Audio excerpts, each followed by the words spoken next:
Mabuhay po kayong lahat. Ako si Dr. Renato Bagani at ngayon ating susuriin ang isang napakahalagang paksa, ang mga signal ng iyong kidney na kadalasang hindi napapansin at 6 na pagkain na makakatulong sa iyo. Mga minamahal na kababayan, kung kayo ay mahigit 55 taong gulang at madalas nakakaranas ng pagkapagod, hindi mahimbing na tulog, madalas umiihi sa gabi minsan 2 o 3 beses, huwag po ninyong laktawan ang video na ito. Dahil posible na ang inyong bato, kidney, ay nagbibigay na ng mga unang senyales na madalas nating binabalewala o hindi naiintindihan ng tama. Maraming pasyente ang nagkukuwento sa akin na hindi nila maintindihan kung bakit kahit anong pag-iingat nila sa pagkain, pagbaba ng asin, pagbawas ng karne, at regular na pag-inom ng gamot, ay gising pa rin sila ng pagod, mabigat ang ulo, at nanlalambot ang mga kamay at paa sa umaga. Minsan, nakikita pa nilang maulap ang ihi at may bula-bula na nagdudulot ng pag-aalala. Pamilyar ba kayo dito? Maraming nakatatanda ang dumaranas ng ganitong sitwasyon. Nagsisikap sila ng husto, ngunit hindi gaanong bumubuti ang kalusugan ng kanilang bato. Ang pinakamalalim na tanong na madalas nilang itanong ay, ano ba ang mali sa ginagawa ko? Mga mahal kong kababayan, kung minsan, ang problema ay hindi sa kakulangan ng gamot o sa paglala ng sakit, kundi sa isang bagay na iilan lang ang napapansin. Ang katawan ng nakatatanda ay kinukulang ng tamang uri ng pagkain upang matulungan ang bato na makarecover. Mukha itong kakaiba, hindi ba?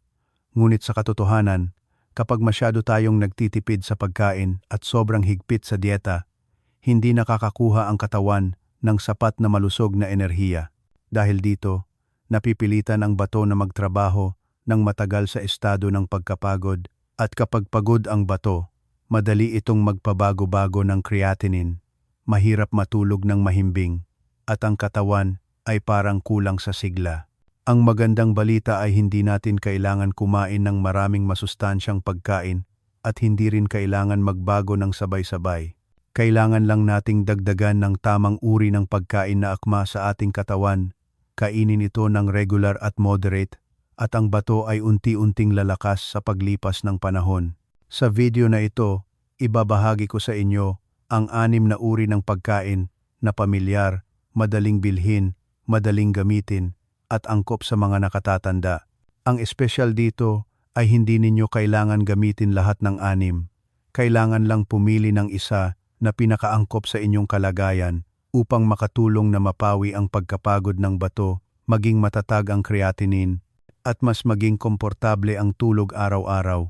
Bago tayo magpatuloy, nais kong makipag-ugnayan sa inyo upang malaman na talagang magkasama tayo sa paglalakbay na ito. Mga kababayan, sa anong probinsya o lungsod kayo nakatira at gaano na po kayo katanda? Kung hindi kayo nahihiya, mangyaring magkomento sa ibaba gamit ang isang simpleng format. Halimbawa, Bohol, 62 taong gulang, o Davao, 70 taong gulang. Gusto kong basahin ang bawat komento upang mas maunawaan ang sitwasyon at edad ng mga nakikinig sa akin ngayon. Bawat numero, bawat lugar ay makakatulong sa akin na maibahagi ang nilalaman na mas angkop sa inyo. At mga kababayan, kung ito ang unang pagkakataon ninyong bumisita sa channel na ito, mangyaring mag-subscribe at i-on ang notification bell. Dahil bawat linggo, magkikita-kita tayo dito upang magbahagi ng madaling maunawaan at madaling ilapat na kaalaman na angkop sa mga nakatatanda upang matulungan ang bato na maging malusog, makatulog ng mahimbing, at mamuhay ng mas payapa araw-araw. Ngayon, sisimulan na natin ang unang uri ng pagkain. Isang napakasimpleng pagpipilian ngunit angkop sa maraming nakatatanda na may mahinang bato at madaling mapagod. Manatili po kayo sa akin dahil isang tamang pagpipilian lang ay maaaring magsimulang magbago ang inyong kalusugan mula ngayon. Mga minamahal na kababayan, matapos marinig ang mga naibahagi, marahil marami sa inyo ang nagtatanong, kaya pala, ano ba ang mali sa ginawa ko? Nagbawas na ako ng asin.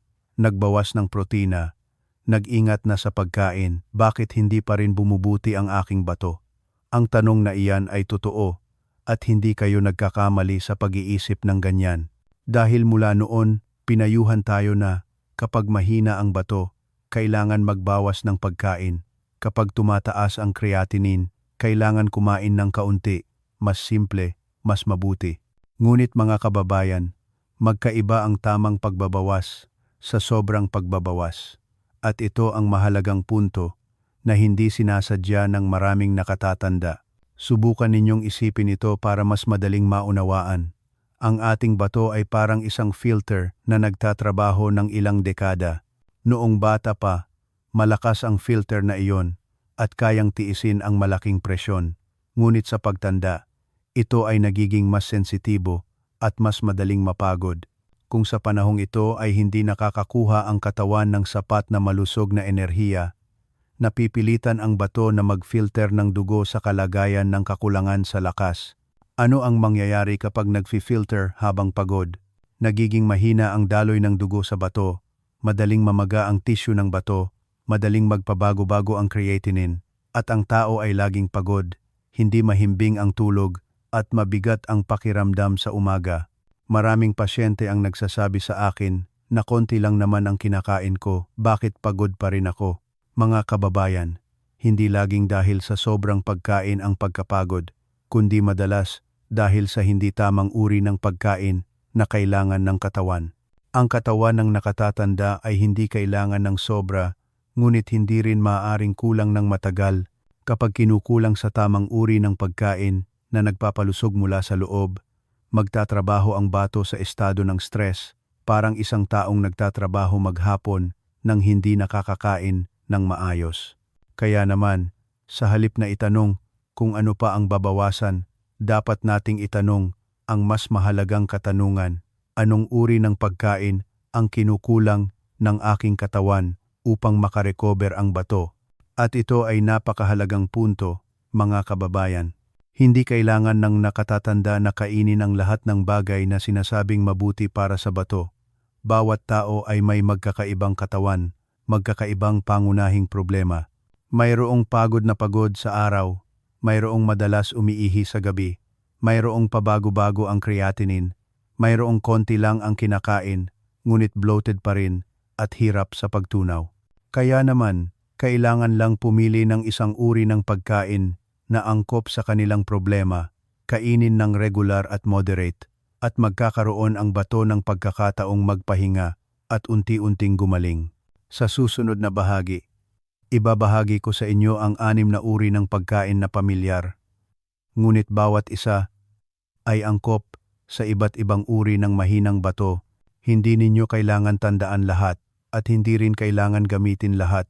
Kailangan lang makinig at pumili ng isa na sa tingin ninyo ay pinakaangkop sa inyo. At ngayon, sisimulan na natin ang pagkain bilang isa.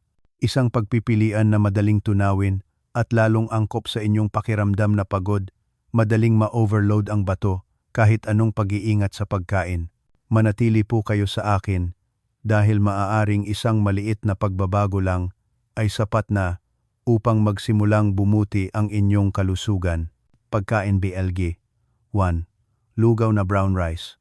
Ang gaan na basehan na makakatulong sa pagpapahinga ng bato at unti-unting pagpapatatag ng creatinine.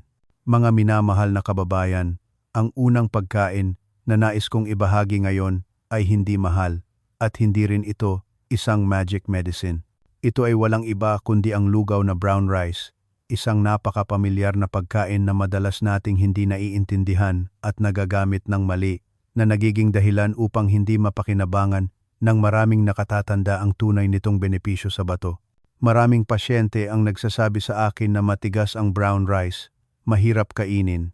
Nang kumain ako, naramdaman kong mabigat ang aking tiyan. Mga kababayan, ang problema ay hindi sa brown rice, kundi sa paraan ng paggamit nito.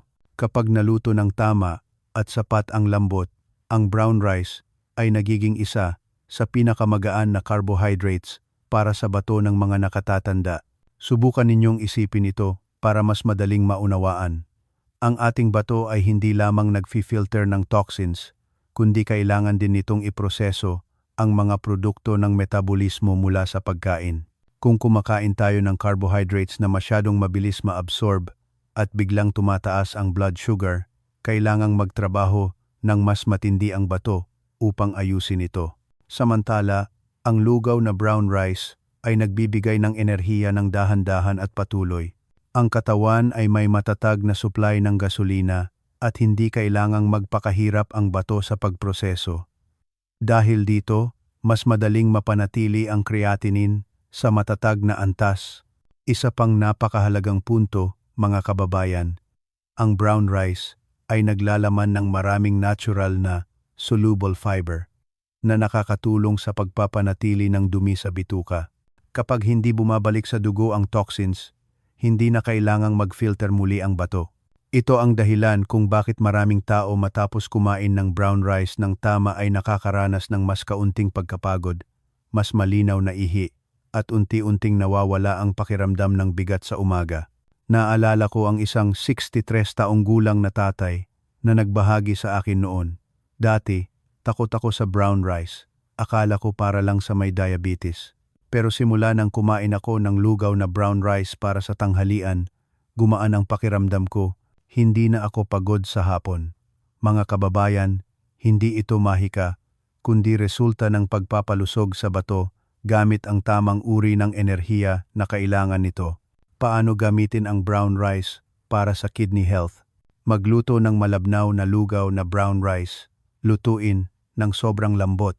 Napakasarap ito para sa mga pagod at mahina kumain. Magluto ng kanin na brown rice.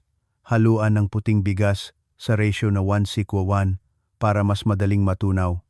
Maaaring lutuin kasama ang balatan na munggo o kaunting kalabasa para mas maging malambot sa bituka. Napakahalagang paalala, huwag kumain ng brown rice na tuyo, matigas o hindi nginunguya ng maayos. Huwag kumain sa gabi dahil madali itong magdulot ng bloating at makakaapekto sa tulog. Ang mga may mahinang panunaw ay dapat magsimula sa napakaliit na dami. Pinakamagandang oras, tanghali o maagang hapon, kapag ang sistema ng panunaw ay pinakamahusay na gumagana at may sapat na oras ang bato para magpahinga pagkatapos. Mga kababayan, ang lugaw na brown rice ay hindi isang miracle food, ngunit ito ay isang napakatibay na pundasyon para sa mga nakatatanda na gustong alagaan ang kanilang bato ng malumanay, panatilihing matatag ang creatinine, at bawasan ang matagal na pagkapagod. Mga kababayan, sa mga nakikinig sa akin ngayon, nakakain na ba kayo ng brown rice? Kung nakakain na, mangyaring magkomento ng 1 sa ibaba upang malaman ko na patuloy kayong sumasabay sa akin sa bahaging ito ng video. Kung hindi pa, magkomento lang ng hindi pa at tuturuan ko kayo ng mga paraan upang mas madaling kainin para sa mga nakatatanda. Ngayon, ipagpatuloy natin sa pagkain bilang dalawa.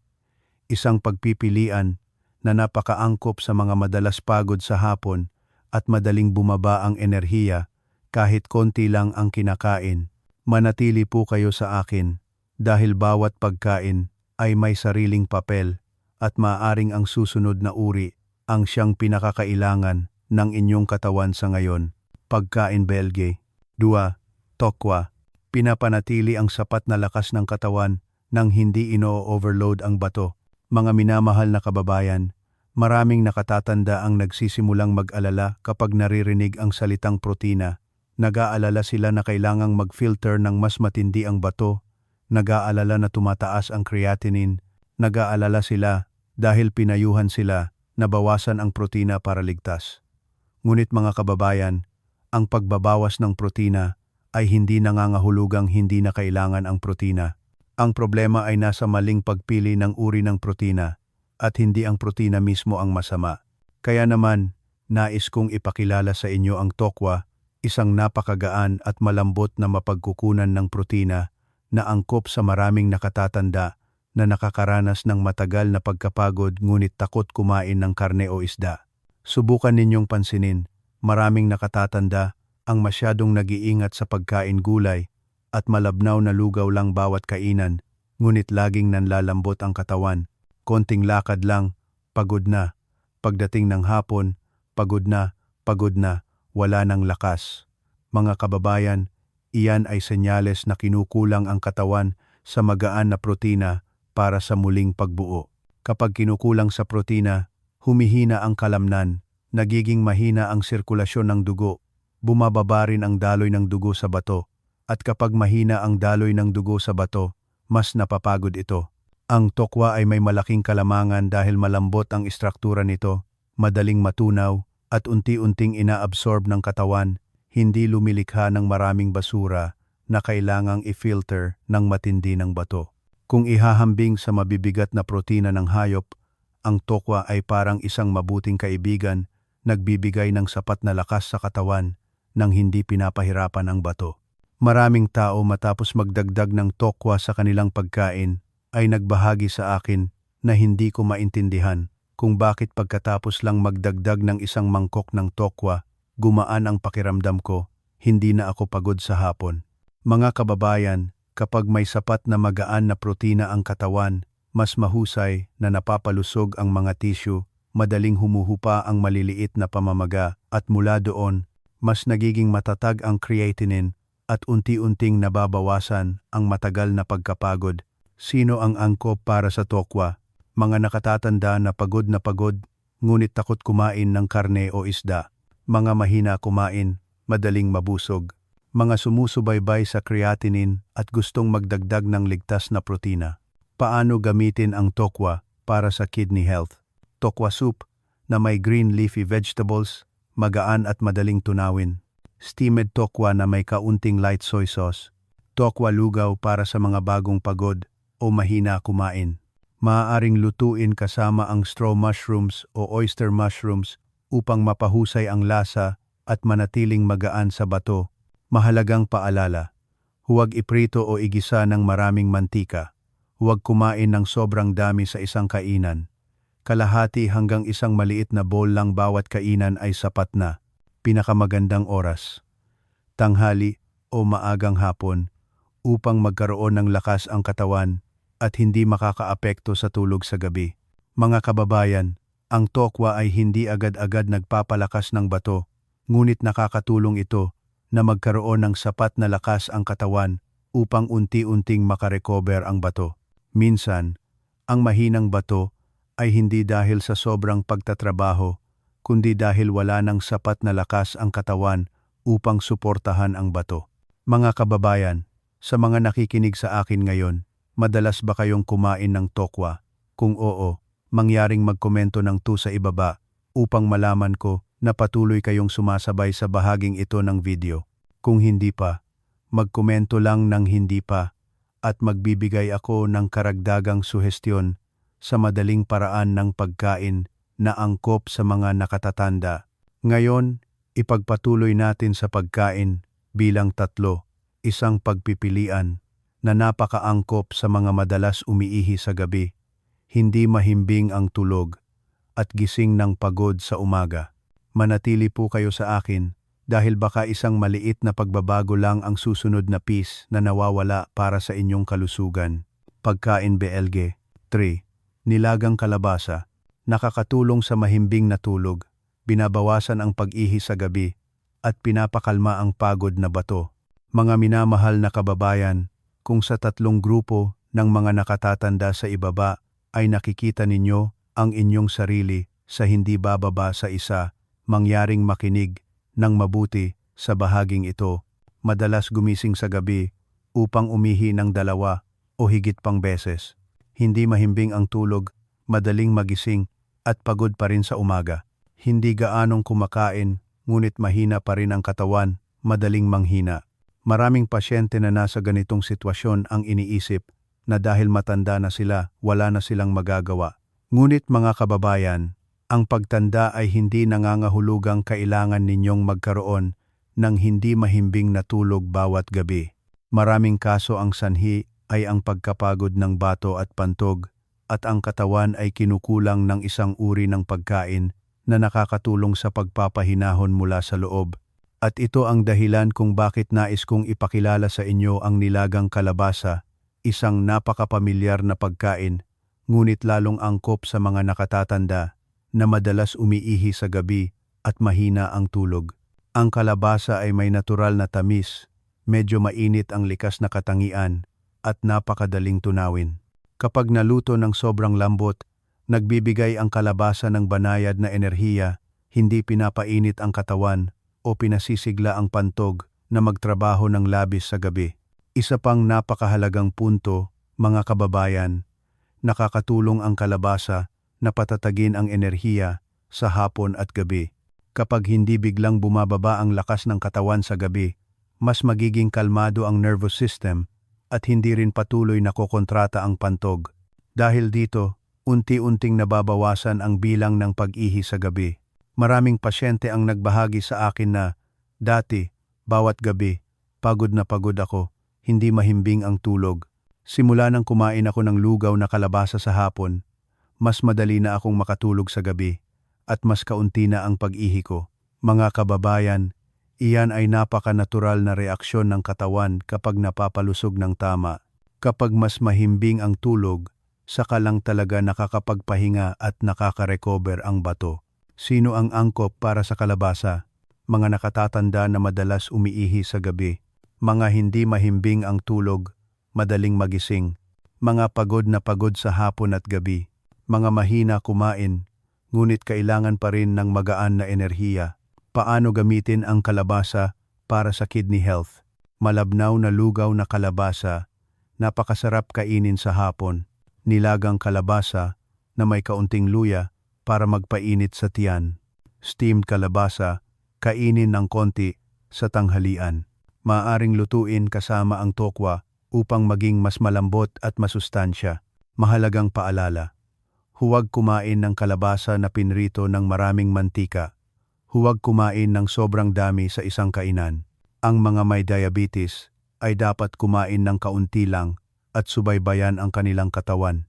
Pinakamagandang oras, maagang hapon, mga 4 hanggang 6 ng hapon, upang magkaroon ng sapat na oras ang katawan para matunaw ang pagkain bago matulog at hindi magdulot ng madalas na pag-ihi sa gabi. Mga kababayan, ang kalabasa ay hindi gamot, ngunit ito ay isang napakabuting kaibigan ng tulog at ng mahinang bato. Kapag mas mahimbing ang tulog, mas mahusay na makaka-recover ang bato nang hindi na kailangan magpakahirap. Mga kababayan, sa mga nakikinig sa akin ngayon, madalas ba kayong umiihi sa gabi? Kung oo, mangyaring magkomento ng 3 sa ibaba upang malaman ko na patuloy kayong sumasabay sa bahaging ito. Kung hindi, maaari kayong magkomento ng mahimbing ang tulog upang malaman ko na mayroon kayong napakabuting kalamangan para sa kalusugan ng inyong bato. Ngayon, ipagpatuloy natin sa pagkain bilang 4, isang pagpipilian na napakaangkop sa mga mahina kumain, ngunit madalas mabusog, hirap sa panunaw, at mabigat ang pakiramdam. Manatili po kayo sa akin dahil bawat pagkain ay tumutukoy sa iba't ibang problema at maaaring ang susunod na bahagi ang pinakaangkop sa inyong sitwasyon ngayon. Pagkain Belgi. 4. Palamig na nilagang kamote. Magaan sa tiyan, madaling tunawin, nakakatulong na mabawasan ang pasanin ng bato kapag konti lang ang kinakain, ngunit mabilis pa ring mabusog. Mga minamahal na kababayan, may isang napakalaganap na sitwasyon sa mga nakatatanda na bihirang pag-usapan. Iyon ay hindi gaanong kumakain ngunit madalas mabusog, mabigat ang pakiramdam, mabagal ang panunaw, at pagod pa rin ang bato. Maraming pasyente ang nagbahagi sa akin na konti lang naman ang kinakain ko, pero laging mabigat ang pakiramdam ko, hindi gumaan. Kung nakikita ninyo ang inyong sarili sa ganoong sitwasyon, ang pagkain bilang 4 ngayon ay maaaring napakaangkop sa inyo. Ito ay walang iba kundi ang palamig na nilagang kamote. Pamilyar ito sa pandinig, ngunit ang paraan ng paggamit ang mahalaga. Maraming tao ang nag-iisip na ang kamote ay isang mabigat na carbohydrate na madaling magdulot ng kabag. Ngunit mga kababayan, iyan ay kapag kinakain ang kamote ng mainit pa o sobrang dami. Kapag ang kamote ay naluto at pinalamig, magbabago ang istruktura ng starch at magiging mas malambot at madaling tunawin para sa katawan ng nakatatanda. Ang palamig na nilagang kamote ay nagbibigay ng enerhiya ng dahan-dahan, hindi mabilis na nagpapataas ng blood sugar. Dahil dito, Hindi kailangang magpakahirap ang bato sa pagproseso matapos kumain. Ito ay napakahalagang punto para sa mga nakatatanda na sumusubaybay sa creatinine. Isa pang benepisyo na hindi napapansin ng marami ay nakakatulong ang kamote na maging maayos ang paggana ng bituka. Kapag maayos ang panunaw, mas kaunti ang toxins na bumabalik sa dugo, kaya mas kaunti rin ang kailangang i-filter ng bato. Dahil dito, gagaan ang tiyan at pakiramdam ng tao. Narinig ko minsan ang isang 66 taong gulang na ginang na nagsabi, "Dati, takot ako sa kamote dahil kumakabag ako. Matapos kong sundin ang payo na palamigin muna ang kamote bago kainin ng konti, gumaan ang pakiramdam ko. Maayos ang tiyan ko at mas malakas ang katawan ko." Mga kababayan, iyan ang pagkakaiba sa pagitan ng tamang pagkain at maling paraan ng pagkain. Sino ang angkop para sa palamig na nilagang kamote? Mga nakatatanda na mahina kumain, ngunit madalas mabusog, mga mabagal ang panunaw, madaling bumigat ang pakiramdam, mga nangangailangan ng magaan na carbohydrate ngunit takot ma-overload ang bato, mga madalas pagod matapos kumain. Paano gamitin ang kamote para sa kidney health? Nilagang kamote, palamigin muna bago kainin. Kalahating maliit na kamote lang bawat kainan ay sapat na. Maaaring kainin kasama ng nilagang gulay o tokwa para mas mabagal ang pag-absorb. Pinakamahusay na kainin sa tanghalian o maagang hapon. Mahalagang paalala, huwag kumain ng kamote na pinrito o sunog na inihaw. Huwag kumain ng kamote na sobrang init pa. Huwag kumain sa gabi dahil madali itong magdulot ng bloating at makakaapekto sa tulog. Ang mga may diabetes ay kailangan kontrolin ang dami at subaybayan ang kanilang katawan. Mga kababayan, ang palamig na nilagang kamote ay hindi para sa pagbusog, kundi para matulungan ang katawan na magkaroon ng sapat na enerhiya, mas maging magaan ang trabaho ng bituka, at mabawasan ang pagkapagod ng bato matapos ang bawat kainan.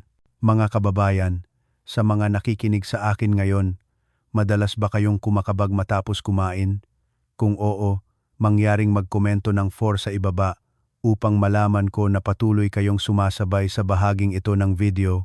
Kung hindi, maaari kayong magkomento ng "okay ang tiyan" upang malaman ko na mayroon kayong napakabuting kalamangan para sa inyong kalusugan. Ngayon, ipagpatuloy natin sa pagkain bilang 5. Isang pagpipilian na napakaangkop sa mga madalas nilalamig, pagod sa umaga, at pakiramdam na kulang sa lakas ang katawan kahit sapat ang tulog. Manatili po kayo sa akin dahil bawat pagkain ay nagpaparesolba ng iba't ibang problema at maaaring ang susunod na bahagi ang siyang hinahanap ninyo ngayon. Pagkain BLG. 5. Malabnaw na nilagang luya. Nagpapainit mula sa loob, nakakatulong sa bato na magising ng malumanay at mabawasan ang ginaw at pagkapagod ng katawan. Mga minamahal na kababayan, may isang grupo ng mga nakatatanda na madalas kong nakikita, iyon ay ang mga pasyente na nakakaramdam ng ginaw sa katawan, paggising sa umaga, malamig ang mga kamay at paa. Kahit sapat ang tulog ay pagod pa rin, mabagal ang pag-iisip, konti lang ang kinakain ngunit kulang pa rin ang lakas ng katawan.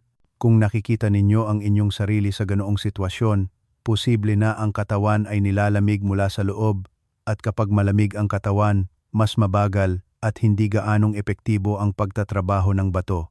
At ito ang dahilan kung bakit nais kong ipakilala sa inyo ang malabnaw na nilagang luya, isang napakapamilyar na pampalasa, ngunit may espesyal na mahalagang papel sa mga nakatatanda na may mahinang bato at madalas nilalamig. Ang luya ay may banayad na init. Kapag ginamit ng tama sa tamang dosis, makakatulong ito sa pagpapainit ng sistema ng panunaw, pagpapabuti ng sirkulasyon ng dugo, at lalo na pagpapagising sa bato upang gumana ng mas malumanay sa umaga. Mga kababayan, ang bato ay parang isang makina. Kung sisimulan ito sa malamig na kondisyon, ito ay magiging mabagal at mahina. Ngunit kapag sapat ang init, mas maayos itong gagana na makakatulong sa katawan na maging alerto, mabawasan ang pagkapagod, at mas madaling mapanatili ang creatinine sa matatag na antas. Maraming pasyente ang nagbahagi sa akin na, "Dati, bawat umaga, pagod na pagod ako, malamig ang katawan, kailangan kong umupo ng matagal bago magising. Simula nang uminom ako ng kaunting malabnaw na tubig luya sa umaga, naramdaman kong uminit ang katawan ko at gumaan ang pakiramdam." Mga kababayan, hindi ito dahil malakas ang luya, kundi dahil kailangan ng katawan ng isang banayad na mainit na senyales upang simulan ang bagong araw. Sino ang angkop para sa malabnaw na nilagang luya? Mga nakatatanda na madalas nilalamig, malamig ang mga kamay at paa, mga pagod na pagod sa umaga, mga mahina kumain, mabagal ang panunaw, mga may mahinang bato na may kasamang pakiramdam ng kawalan ng sigla. Paano gamitin ang luya para sa kidney health? Malabnaw na tubig luya, ilang hiwa ng dinikdik na luya, pakuluan sa tubig at inumin ng mainit. Malabnaw na luya soup na may gulay, kainin sa tanghalian. Malabnaw na lugaw na luya para sa mga pagod o bagong galing sa sakit. Konting dami lang, hindi kailangan ng anghang o matapang na lasa. Napakahalagang paalala, huwag gumamit ng luya na masyadong matapang o sobrang dami. Huwag inumin ng sobrang gutom. Ang mga madalas makaranas ng init sa katawan o hot flashes ay dapat gumamit ng napakaliit na dami. Huwag gumamit ng luya sa gabi dahil maaari itong makahadlang sa tulog. Pinakamagandang oras, umaga o maagang tanghali, upang natural na uminit ang katawan nang hindi labis na pinasisigla. Mga kababayan, ang malabnaw na nilagang luya ay hindi para sa matinding pampalakas, kundi para sa banayad na paggising sa katawan, pagpapabuti ng paggana ng bato, at pagpapababa ng matagal na pagkapagod. Mga kababayan, sa mga nakikinig sa akin ngayon, madalas ba kayong nilalamig ang mga kamay at paa o pagod sa umaga? Kung oo, mangyaring magkomento ng 5 sa ibaba upang malaman ko na patuloy kayong sumasabay sa bahaging ito. Kung hindi, maaari kayong magkomento ng mainit upang malaman ko na maganda ang pagpapanatili ng init ng inyong katawan. Ngayon, ipagpatuloy natin sa pagkain bilang 6. Isang pagpipilian na napakaangkop sa mga madalas nag-aalala, hindi mahimbing ang tulog, at madaling magising sa gitna ng gabi. Ito rin ang mahalagang bahagi na makakatulong sa bato na tunay na makapagpahinga habang natutulog. Manatili po kayo sa akin dahil isang pagkain na lang ang natitira, ngunit may malalim na epekto sa tulog at proseso ng paggaling ng bato. Pagkain blig. 6. Nilagang buto ng lotus. Natural na pampakalma, nakakatulong sa mahimbing na tulog upang magkaroon ng oras ang bato na makarecover. Mga minamahal na kababayan, kung sa 5 na naunang pagkain ay mayroong nakakatulong na mas magaan kumain, mayroong nakakatulong na mabawasan ang pagkapagod, mayroong nakakatulong na mabawasan ang pag-ihi sa gabi, ang pagkain bilang 6 na ito ay may napaka-espesyal na papel. Ito ay nakakatulong sa inyo na makatulog ng mas mahimbing. At mga kababayan, ang tulog ang ginintuang panahon para makarecover ang bato. Maraming pasyente ang nagsasabi sa akin na, sa araw, okay naman ako. Pero pagdating ng gabi, nag-iisip ako kung ano-ano, mahirap matulog o makatulog, saglit lang, gising na naman. Paggising sa umaga, pagod na pagod ako. Kung nakikita ninyo ang inyong sarili sa ganoong sitwasyon, posible na ang inyong bato ay hindi nagkaroon ng sapat na oras upang tunay na makapagpahinga. Dahil kapag hindi mahimbing ang tulog, ang katawan ay nananatili sa estado ng stress at hindi ganap na makakarecover ang bato. At ito ang dahilan kung bakit nais kong ipakilala sa inyo ang nilagang buto ng lotus, isang napaka-healthy at pamilyar na pagkain, ngunit may epekto sa pagpapahinahon ng nervous system at pantog na nakakatulong sa pagdating ng tulog ng natural. Ang buto ng lotus ay may nutty taste at banayad na malamig na katangian. Kapag naluto ng sobrang lambot, makakatulong ito sa pagpapahinahon ng isip, binabawasan ang pakiramdam ng pagkabagabag sa gabi, at pinakamahalaga, binabawasan ang sensitivity ng pantog, kaya nababawasan ang paggising sa gitna ng gabi. Mga kababayan, kapag mas mahimbing ang inyong tulog, saka lang talaga nakakapagpahinga ang bato. Sa malalim na tulog, inaayos ng katawan ang fluid, binabawasan ang maliliit na pamamaga, at nakakatulong na maging matatag ang mga indicators, kasama na ang creatinine sa paglipas ng panahon. Maraming pasyente matapos magdagdag ng buto ng lotus sa kanilang magaan na hapunan ay nagbahagi sa akin na hindi ko maintindihan kung bakit pagkatapos lang kumain ng isang mangkok ng lugaw na buto ng lotus, mas dire-diretso ang tulog ko, mas kaunti ang pag-ihi ko, at mas gumaan ang pakiramdam ko paggising sa umaga. Mga kababayan, iyan ang epekto ng pagpapalusog sa bato sa pamamagitan ng tulog, isang bagay na maraming tao ang binabalewala kapag nakatuon lang sila sa dieta o pag-inom ng gamot. Sino ang angkop para sa nilagang buto ng lotus? Mga nakatatanda na hirap matulog, hindi mahimbing ang tulog. Mga madalas gumising sa gitna ng gabi upang umihi. Mga madaling mag-alala, maraming iniisip sa gabi. Mga may mahinang bato, ngunit hindi gaanong pagod sa araw.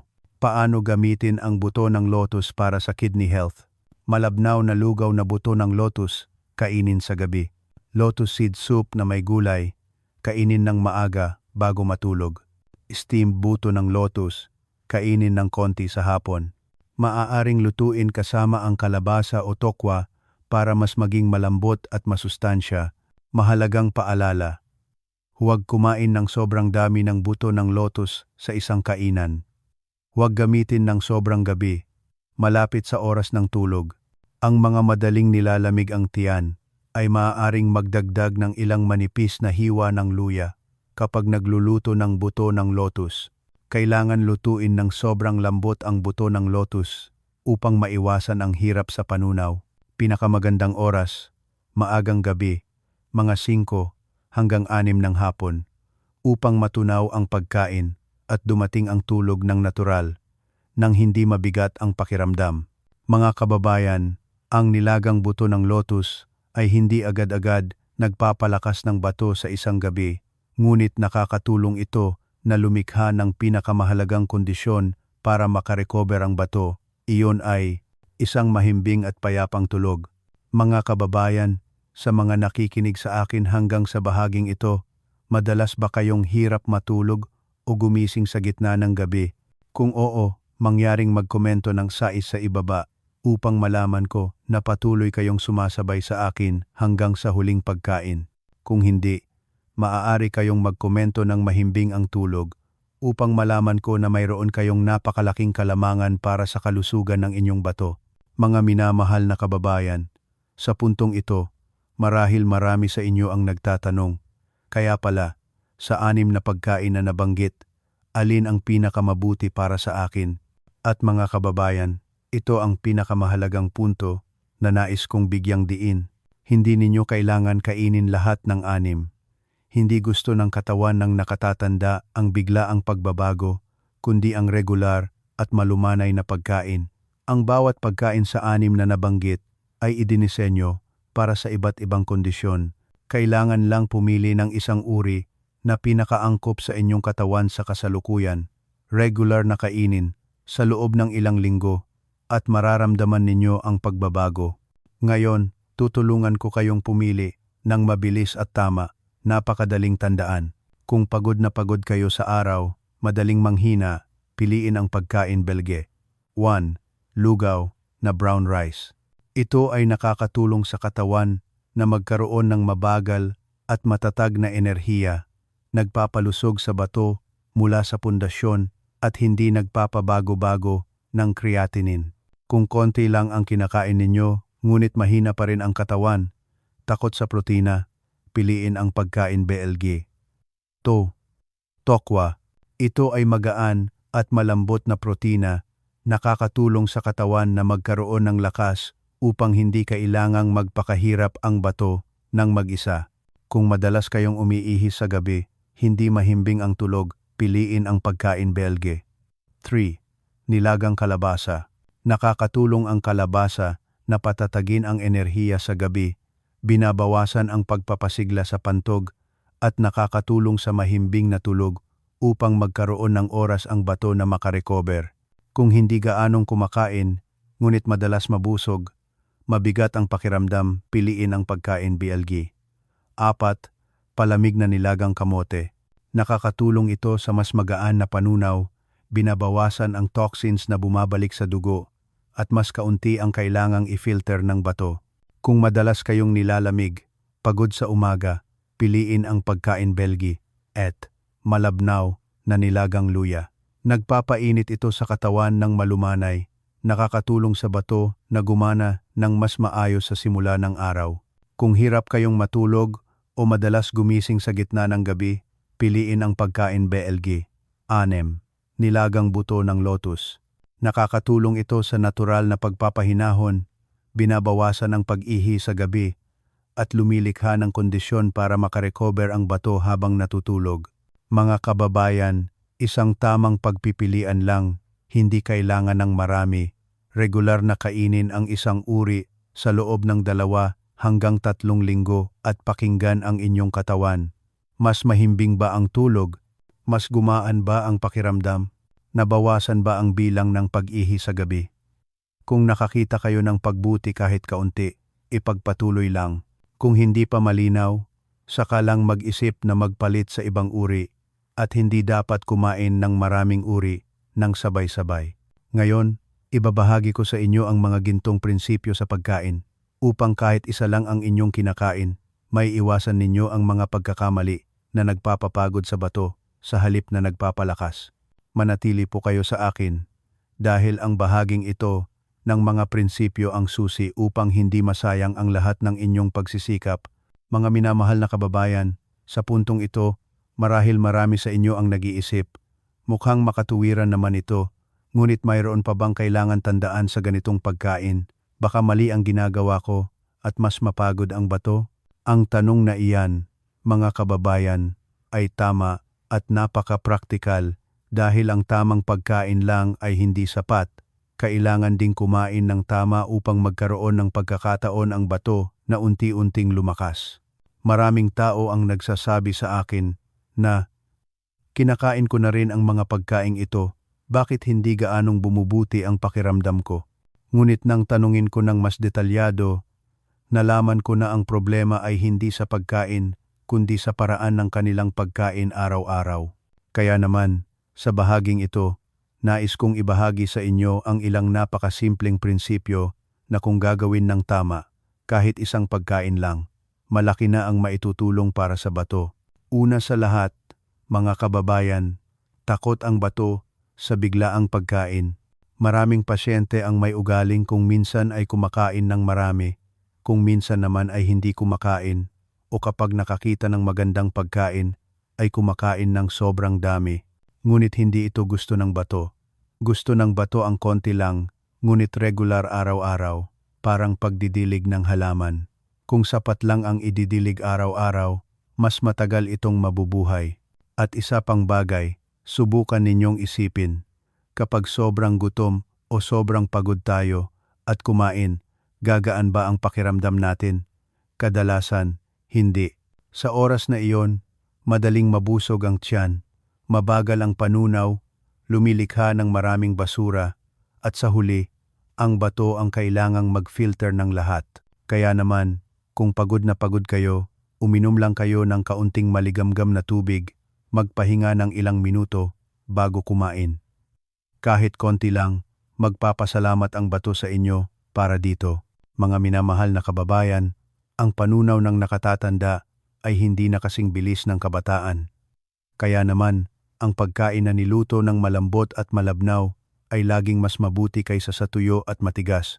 Hindi dahil mahina, kundi dahil ang ating katawan ay nagtatrabaho na ng ilang dekada. Ngayon, kung tratuhin natin ito ng mas malumanay, mas mahusay itong makakarecover. May isang napakahalagang bagay na madalas nakakalimutan ng marami. Iyon ay ang oras ng hapunan. Ang gabi ang oras kung saan naghahanda ang katawan para magpahinga, gayon din ang bato.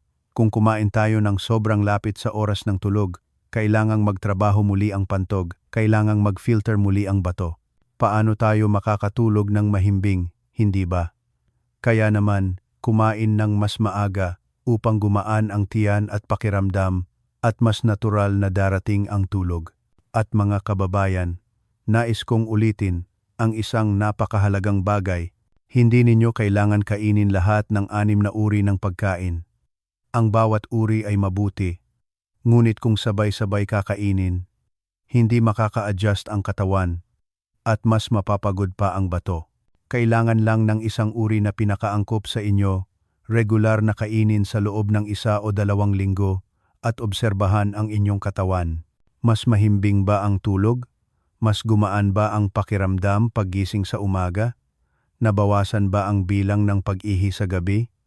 Kung nakakita kayo ng pagbuti kahit kaunti, ipagpatuloy lang. Kung hindi pa malinaw, saka lang magpalit sa ibang uri. At hindi ibig sabihin ay kailangan kumain ng mas marami. At sa huli, mga kababayan, ang pinakamahalaga ay ang pasensya. Ang mahinang bato ay hindi nangyari sa isang araw, kaya hindi rin ito gagaling agad sa loob ng ilang kainan. Ang katawan ng nakatatanda ay parang isang lumang hardin. Kung aalagaan natin ito ng malumanay, regular na didiligan, at hindi magmamadali, magiging berde muli ang mga halaman nang hindi natin namamalayan. Mga kababayan, sa mga bagay na ibinahagi ko, alin ang sa tingin ninyo ang pinakamahirap gawin para sa inyo ngayon? Kung maari, mangyaring ibahagi upang malaman ko at mas maipaliwanag ko sa inyo sa mga susunod na video. Mga minamahal na kababayan, sa puntong ito, matapos nating magkasama sa buong video na ito, naniniwala ako na maraming pasyente ang gumaan ang pakiramdam, hindi dahil agad-agad gumaling ang bato, kundi dahil mas nauunawaan na nila ang kanilang sariling katawan. Nakita ninyo, ang mahinang bato ay hindi nangangahulugang nawawalan na ng pag-asa. Ang pagtanda ay hindi rin nangangahulugang lahat ay lalong lumalala. Madalas, ang problema ay hindi sa mahal na gamot kundi sa paraan ng ating pagkain, pamumuhay, at pagtrato sa ating katawan araw-araw. Ngayon, hindi ko kayo pinapayuhan na kumain ng sobrang dami at hindi rin pinapayuhan na baguhin lahat ng sabay-sabay. Gusto ko lang natandaan ninyo ang isang napakasimpleng bagay. Pumili lang ng isang pagkain na angkop sa inyong katawan, regular na kainin, malumanay, at may pasensya, at ang bato ay magkakaroon pa rin ng pagkakataong lumakas sa paglipas ng panahon. Maaaring sa ngayon ay umiihi pa rin kayo sa gabi, maaaring pagod pa rin sa umaga, ngunit kung bawat araw ay bumubuti ng kaunti, mas mahimbing ang tulog ng kaunti, mas gumaan ang pakiramdam ng kaunti, iyan ay isa ng tamang direksyon. Mga minamahal na kababayan, ang katawan ng nakatatanda ay parang isang kaibigan na kasama na ninyo ng ilang dekada. Kung tratuhin natin ito ng malumanay at may pag-unawa, sasagutin tayo nito ng tibay na kung minsan ay hindi natin inaasahan. At mga kababayan, hindi kayo nag-iisa sa paglalakbay na ito. Dito sa channel na ito, maraming iba pang pasyente ang araw-araw nakikinig, nag-aaral, at matiyaga tulad ninyo.